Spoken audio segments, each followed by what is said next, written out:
Hey everyone, you're listening to Party Time, My Golf Story with Kevin Walsh, and whatever special guest he has today, you can check me out on episode 9 of the podcast. Today I'm wearing Grayson clothes while I'm out practicing because I believe in look good, play good, and follow me on Instagram, Sophia Warren Golf, and hope you enjoy the rest of the show. It's Party Time, My Golf Story, brought to you by Party Drinks. Classically designed golf drinks for golfers by golfers. And the golf real estate pros Gene Walsh and Vince Visicaro. For your Southwest Florida real estate needs, check them out at suncoastdreams.com. Now here's your host, Kevin Walsh. Hey, everybody. Welcome to the program. This is another early morning recording because when it comes to all things golf, sometimes, the day starts early, doesn't it? It's 5 o'clock in the morning on a Monday morning, March 23rd at the time of this recording. Gavin Newsham is our guest here. He is the author of a new book, The Birth of, it's called Author of Project Tiger, The Birth of Genius and the Price of Greatness.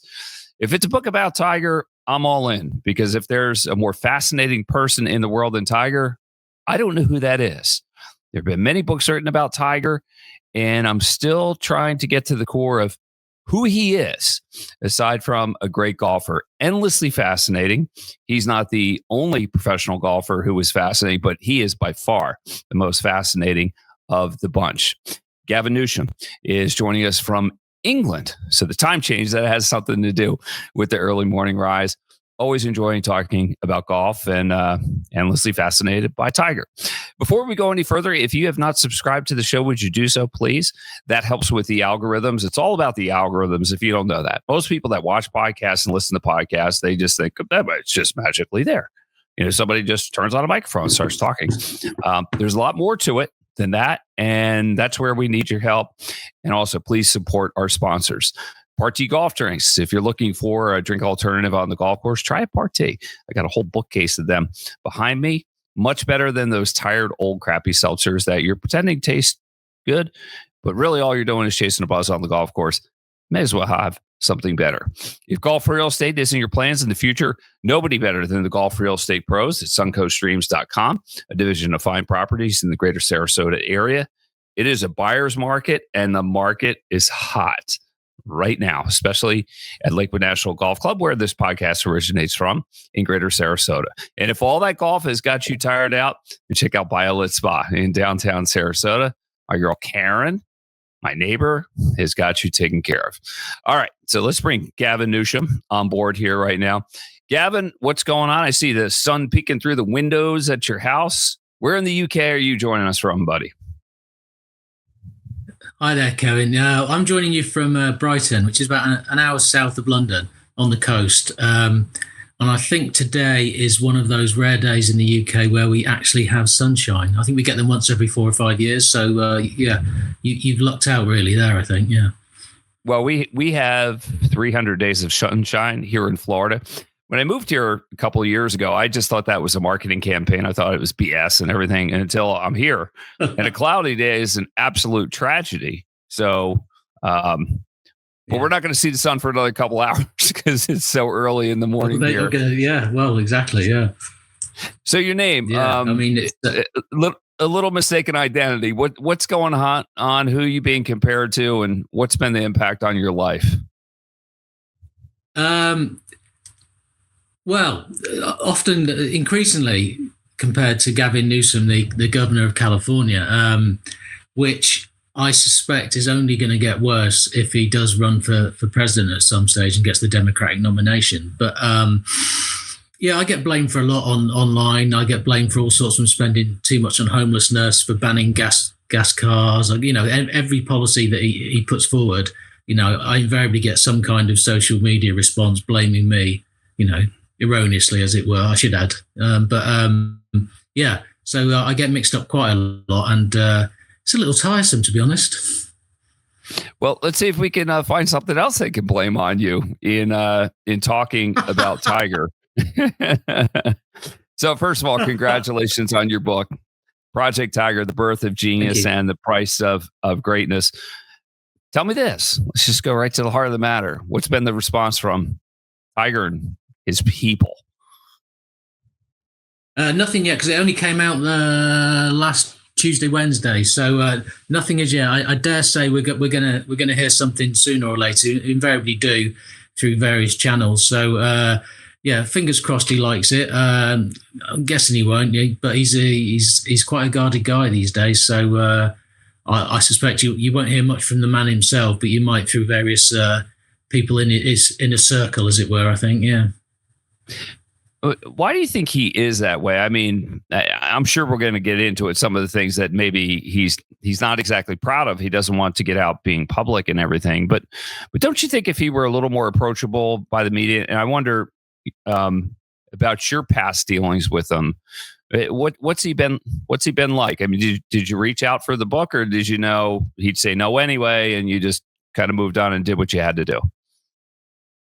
Yeah, the latter, I think, because there've been so many books about him over the years, so it was, I think I write in the book that, we could have reached out to him. We could have asked to see if he'd be interested, but A, he'd say no, and B, if he did say yes, in the unlikely event, it would cost a hell of a lot of money that my publisher didn't have to pay him, I don't think. So, yeah, I think I said in the book that, trying to get hold of Tiger these days is much like doing a Rubik's Cube with a blindfold. It is possible, but it's ultimately very time consuming and probably futile, I think. So, yeah, I ploughed straight ahead, irrespective of Tiger's involvement, as it were. Well, you mentioned other books, and I've read several books about Tiger. I've loved them all. There was common ground in a lot of them between each other, but it seemed like each one broke some new ground.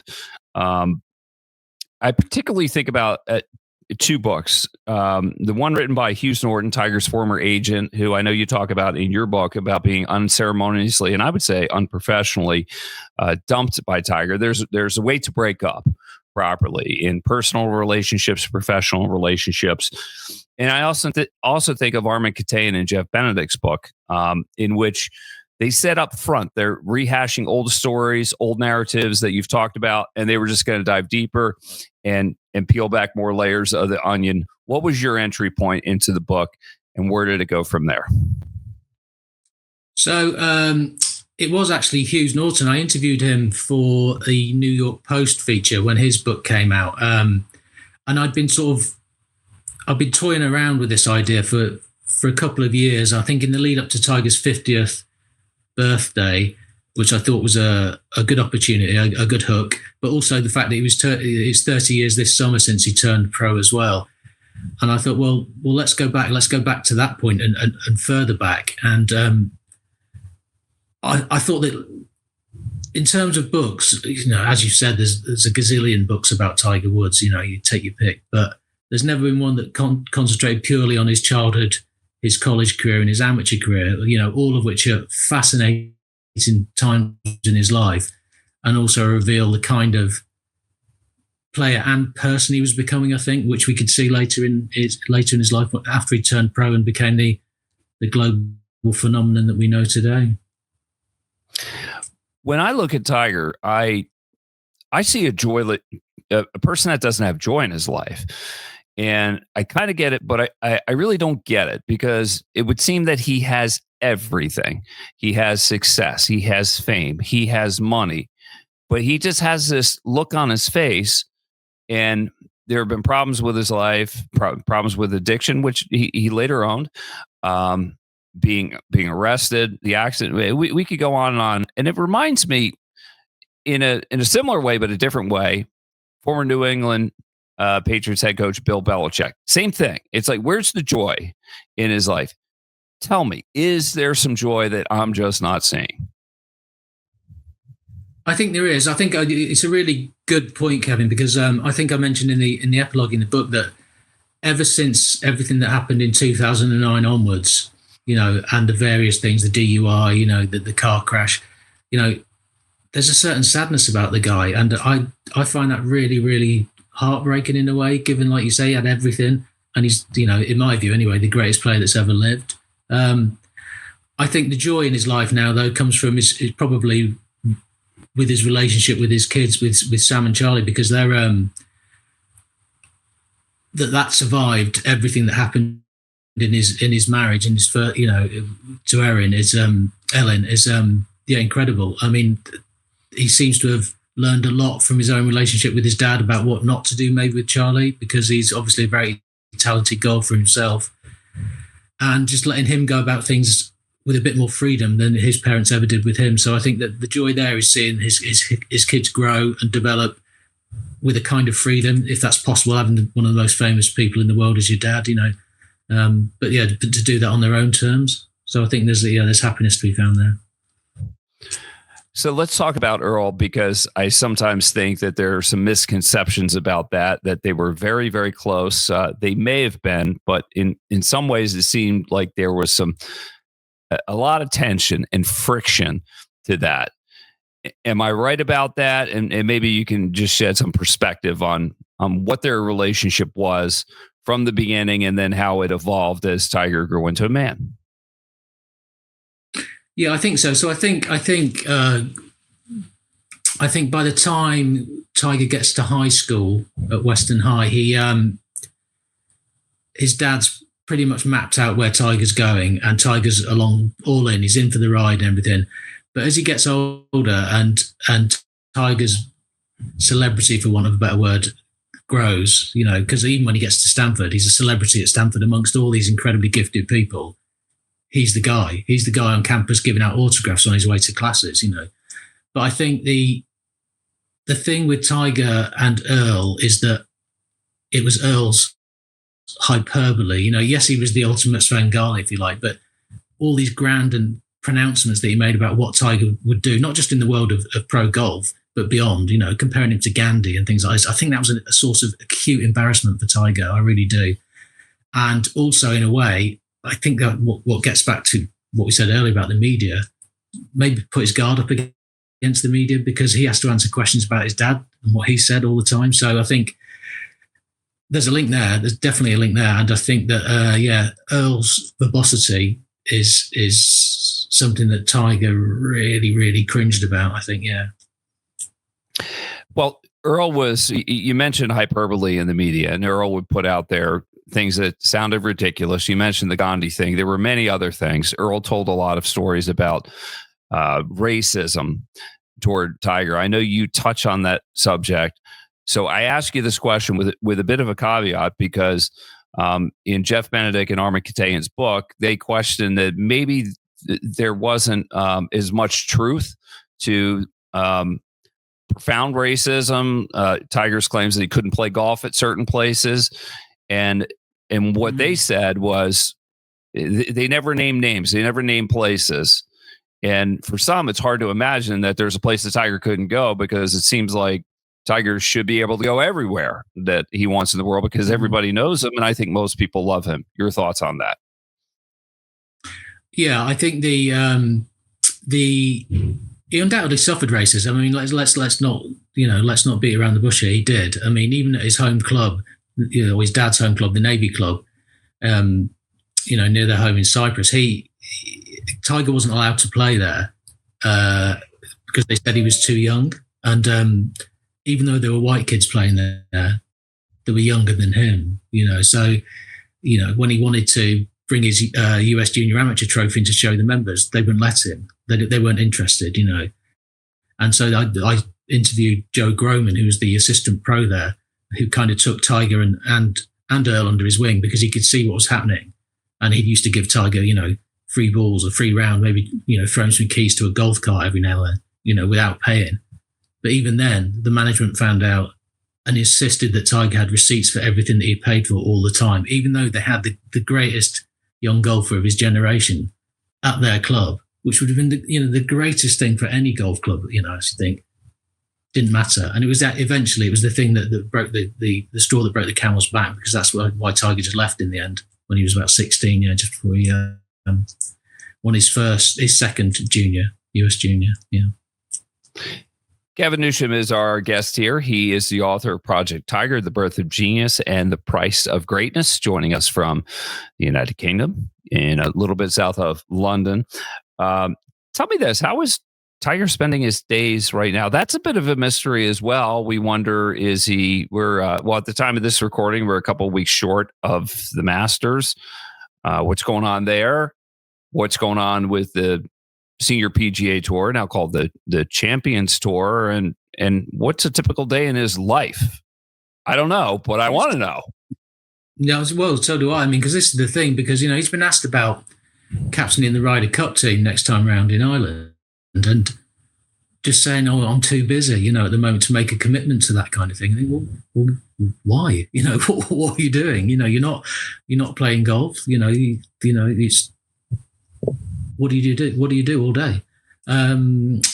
Champions Tour, I don't think he'll play the Champions Tour. I mean, I just can't see that. Even though you can use a cart there, and it's probably the best thing for him in terms of all the injuries that he's suffered on his leg, especially after the car crash. So can't see him doing that.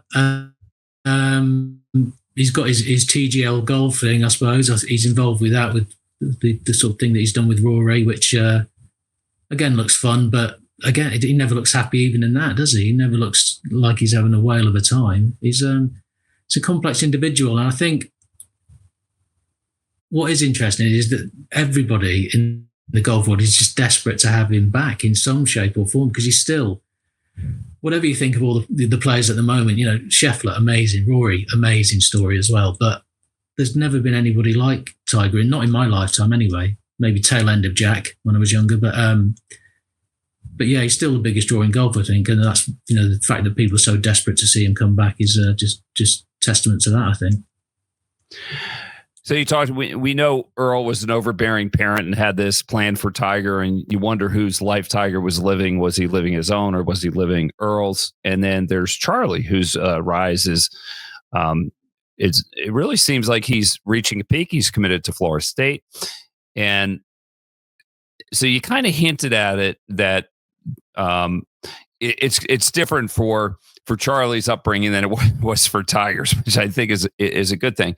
But how involved is Tiger in Charlie and his golf? Is he his coach, or does he farm that out to somebody else?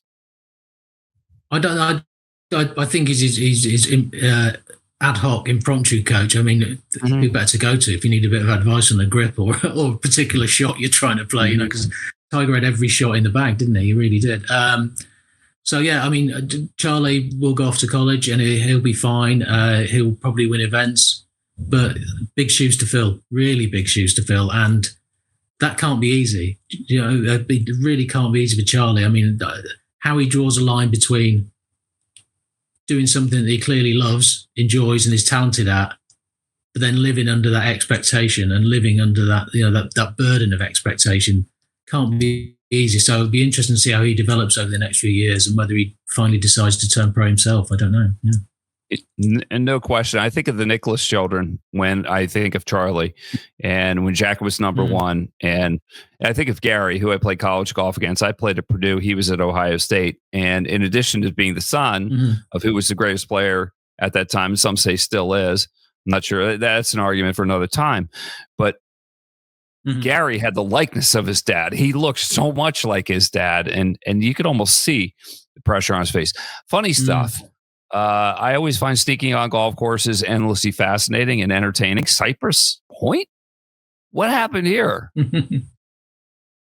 Yeah, they were on a high school trip. They'd played in a tournament not a million miles away from Cypress Point, and their coach, Don Crosby, who's no longer with us, he took all the team in his big motorhome to the event, and on the way past they were sort of tantalizingly close to Cypress Point, should we say. So Tiger suggested they all stop off and they could play 15, 16 and sneak on 15, play 15, 16, 17, at which point Don Crosby was arranged to meet them at the end of the 17th, and they could jump back in the van and head back home. But by the time they got to the 17th, they were met by a welcoming committee from Cypress Point and quickly escorted off the premises. Which, so out there somewhere is somebody that's chucked Tiger Woods off the golf course. Which is, I'd love to find that person. I mean, I did try, but God knows, just it'd be an amazing story to tell you, because when I threw Tiger off, off my golf course. Reminds me of my story when I got kicked off Marion West. I hit my tee shot, and that was it. And that was the West course, not the East course, the championship course. Really? Yeah. Oh, yeah. Yeah. It was a Monday. We thought we were being clever. It wasn't just me. It was a past guest on the show, Hugh Riley Jr. And, but, hey, until you stick out a golf course, you haven't lived. Tell me this. Gavin Newsham is our guest here. He is the author of a new book, Project Tiger, The Birth of Genius and the Price of Greatness, here on Party Time. My Golf Story, brought to you by Party Golf Drinks. If you're looking for an alternative on the golf course, try Party. The Golf Real Estate Pros, Gene Walsh, Vince Vizzacaro, and Samantha Walsh, suncoastdreams.com. Good time to buy in the greater Sarasota area, especially at Lakewood National Golf Club and Calusa Country Club, and BioLit Spa in downtown Sarasota. What's your entry in the golf, Gavin? I want to know. Okay, kind of a long story, really, because I was born in the south of England, but my dad was a military man, so he moved around quite a lot as a kid, and eventually we ended up in Edinburgh, in Scotland, for a few years when I was about 8, 9, 10.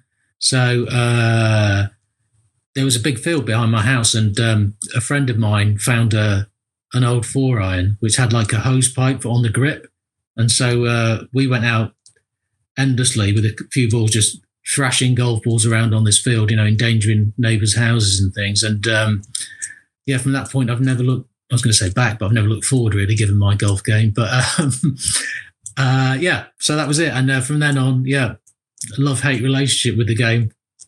And today, not playing as much as I'd like to, but still interested, still keen, Yeah, we're all chasing it in some capacity. Speaking of chasing it, where can I chase down your book? How do we get your book? Yeah, so it's on Amazon. It's that's the best place. That's probably the default place to go, I'd say. But it's also in all good bookshops, and doubtless a few bad ones as well if you frequent them. So usual places. Amazon's the main one, I think. Gavin Newsham has been our guest here. He is the author of Project Tiger, The Birth of Genius and the Price of Greatness. I suggest you read it. It's the perfect time to read a book, because right around when we get close to Masters, that's the time that people in the colder climates of Europe, but especially in the United States and in the Northeast where I grew up, that's when we really start thinking about golf. We think that's the time.